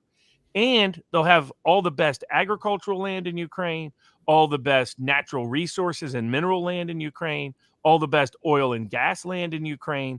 And they're already setting up the referendum. Right? For absolutely. The Donbass and the Donetsk. And the best industrial. I mean, you see how good that plant is. They've been bombing that plant for a month. That's And that some plant plant. is still Whoever built standing. that plant should get the Nobel Prize for plant building. That thing does not Well, collapse. they built that plant to survive nuclear hit on it. Right. So, and you can see they've managed to, I mean, at least regular munitions sustain. So I Right. think Putin's very patient. But And he's got Medvedev I guess, on his right, who's far more everybody else. nationalistic, right? Or Everybody else in Russia thinks he should be hitting back at Europe, right, thinks he should be hitting back at the United States, right, thinks he should be threatening nuclear weapons in Ukraine, right. thinks he should be doing mass bombings in Ukraine, thinks he should double his troop levels in Ukraine. What people don't understand in the West is that Putin is actually the restraint on the Russian bear, Yeah. not the unleasher of the Russian he's also bear. the buffer between the people and the oligarchs that they used to have, right? I mean, the oligarchs had fled. Well, maybe they're trying to get back. Yeah, the old Western ones that stole the most money had fled. Yeah. Now they're still getting screwed. Abramovich, Yeah. Here's a guy who hasn't been active politically in Russia in a decade, Right. and they're stealing his soccer team and stealing his yachts and stealing. Imagine if the Russians seized the New York Yankees from George Steinbrenner. Yeah, exactly. I mean, no, I mean, it's even kind of worse. The EU is now recommending sanctioning the church leaders of the Russian Orthodox Church. what's going to happen to Oban in Hungary now, where he is like the odd man out? He's going to keep doubling down because he won by such a big landslide. Right, So he okay. said, I'm not agreeing to any sanctions. I'm Right. not agreeing to any of this. Right. You do something insane. That's your business. We're not going along. He's a Yeah. major hindrance to the EU's efforts. Just Right. like Croatia, which doesn't want any additions to NATO because of how it might lead to some of Croatia's neighbors being in NATO. And Well, they're they're giving Sweden like a free TV set if they sign up by the end of the week to join NATO. They get a TV and they get a car, apparently. Well, I mean, Sweden's having to deal with these mass migrant riots. And they're finally admitting, okay, yeah, we really have no-go zones in Sweden. Wow, It turns out importing a bunch of Islamists is not the best idea for Sweden. try going to the suburbs of Paris and see a no-go zone the next time you're in Paris. Oh, and yeah. just see these entire apartment get it buildings. on the subway train. Yeah. Last time I was there with my daughter and her friend, and this guy sat down in African garb and sort of his Islamist appearance in certain religious wear, and he just sat there right across from me and stared at my daughter, just stared at her, and I was just like, wow, buddy pal, and I was like, I realized that they're accustomed to French people not doing anything about this. It's like, yes, like in old New York, right. There's a great line by Humphrey Bogart in Casablanca where he says to the Gestapo, "There are neighborhoods in Brooklyn I suggest you don't invade." Yeah, exactly. The great line in Casablanca. All right, so that brings us back to some pop culture. Okay. And to wrap our way out. I've been sitting here. There's on a mission from God. I mean, he's from on a mission of keeping the wife. No, okay. Uses his phony wife as an excuse every week, right? Somehow get me off the air. The librarian. The librarian, yeah. And you go to the library and you check him out, you know? Yeah, That's what you sure, do. Hunley. Yeah. That's right. That's right. Well, on that note, while I piss everybody off, I'll just ask for more money. Oh, they already hate me. You're a dead man. I'm a dead man. If you like our merch, guess what? It's on obsessed with sale merch. through today. Okay. 15% off. If anybody God. wants it, Where do you get it? Where do you get it, Hunley? right down below on the description if you're on YouTube. Right. If you're on Rumble, you can go to the description, and there's a link in the description on Rumble as well. We actually had a few people on Rumble. It's good to see everyone there. Right on. Are we going to do that foursome on Rumble, Robert? You want to do go over there and do with Viva? Yeah. If Viva doesn't lose his mind, he's getting more and more hyper. This guy's going to, dude, his head's going to explode. As the hair goes out, the hair is like, I think it's, continues. Dude, he's getting radio waves from Trudeau. He got like 25 red pills. Oh, look, Otto's turning on you. Totally. Everybody's turning on me. We knew that was going to happen. We got to help. Before me, Viva had a nice, quiet, sweet right. Didn't he have a show about pussycats? He had like a family show about. He still has the family show. Yeah, the Viva family. He just took care of handicapped dogs. He didn't have this red pill world. Red pill universe. This poor guy. I saw him diving into a frozen lake the other day. I don't know what that was about. Exactly. That's what we've done to Viva. We got to have a foursome with Viva to calm this guy down. I think his head's going to explode. But okay, so they can PayPal me, right, Eric? They don't have to get involved with your lifestyle. No, they can just skip right by and pay me. They could just PayPal me personally. They don't have to say Hunley, the middleman. He wants me to buy a shirt. I don't know what's going on over there. Yeah. They can follow me. Follow Me at Lord Buckley on Twitter if there's still a Twitter in the EU. And Robert's on there too occasionally on Twitter. But that's most of all locals. Locals. Oh yeah. Locals.com. Everyone's on Locals. Unstructured.locals.com. Seriously, you want to go on there. We do put things out there that are not available. The community gets to share ideas that it's a direct way to reach everybody and a direct way to communicate to the community. To actually be part of a community you get to interact with and engage with. Yes, I put some crazy personal stuff up there, scripts and everything else that I would never share anywhere. I put up on Locals. So far, so good. Nobody's selling them on eBay. So I mean, that's. You know what? Should I put a link to to the National Lampoon collection? Yeah, that's okay. That's fine. I'll do that because I have every episode not episode, but all the magazines that Mark did. Right. No, that's fine. That's fair game. I was just a little worried about the scripts because a lot of them they're still active theoretically. I mean, the Abby Hoffman one and some of the others. Who knows? Right. Yeah. Well, when I'm dead, they'll make these freaking movies. For those who haven't read the National Lampoon, you call it not safe for work now. So just so you know, they're very funny, but don't pull it out in front of grandma. Yeah, remember when Ed Meese was the Attorney General, Robert? We had done a centerfold called Baby in the Blender. This is a homage to Roe versus Wade. And the art director superimposed a baby in a blender. And we got into a lot of trouble with a guy named Donald Wildman, who was a minister out of Tupelo, Mississippi at the time, and an attorney general named Edwin Meese. And we ended up behind the counter, taken off the newsstand and put in a brown paper bag because of Baby in a Blender, Edwin Meese, and Donald Wildman, which we'll do an episode of at some point. Hey, Bourbon with Bars tonight, Robert? Yeah, we are reviewing the book by Common Sense by Thomas Paine. Ah, very good. And we may do a Locals open live chat when 2000 Mules is live streamed tomorrow on Locals, on D'Souza's Locals, and it appears will be somewhere on Rumble as well. Wow, so, I'm looking forward to that. We did an episode on one of Thomas Paine's descendants, Michael Paine, who with his wife Ruth Paine were the handlers of Lee Harvey Oswald. Wow, that's direct crazy. Descendant of Thomas Paine. By the way, check out on the channel. It's on the channel. Yeah, Ruth and Michael Paine. Michael Paine, direct descendant of Thomas Paine.